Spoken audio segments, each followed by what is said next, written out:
Hello, what's up mga boss? Welcome back and again dito sa aking YouTube channel, Chicken Hustle Breeder. Yon. At sa araw na to mga boss ay gusto ko lang ibagi sa inyo yung tips kung meron kang bagong alaga na-acquire, nabigay o niregalo sa iyo, kung ano yung dapat mong gawin. Pero bago yon, meron akong hawak dito yung ating Pakistani Asil. Oh. Saglit lang mga boss at ilapit ko sa inyo. No?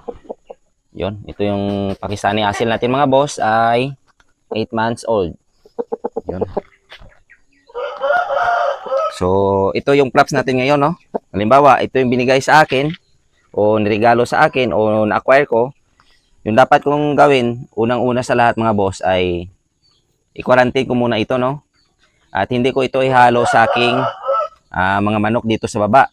Dahil mayroon akong kulungan doon sa gilid ng bahay. Doon ko muna ito ikukulong ng 3 araw.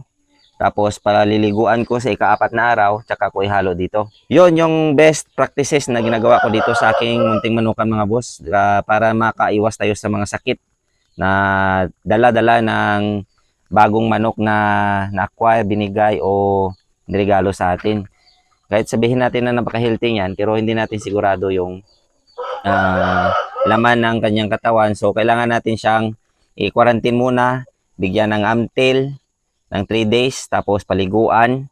After ng paligo sa ika 4 days, pwede na natin silang ibaba o ihalo sa ating munting mga manukan o ihalo sa ating mga alaga o dali natin ihalo natin sa ating yard, no?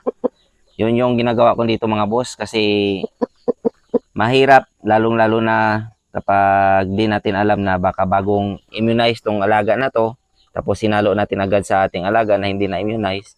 So magkakaproblema tayo, maaring magkasakit at mamatay yung ating mga alaga. So for prevention lang. So yun lang yung ma-advise ko sa mga baguhan, no? Lalong-lalo na dito sa larangan ng Naked Hill. At kung ano mang kahit nasa pang sabong, ganun din yung ginagawa ng karamihan mga boss, no? So pwede nyo ring apply sa Naked Hill at yun yung ginagawa ko rin dito sa aking munting manukan dito sa larangan ng Naked Hill. Yun nga.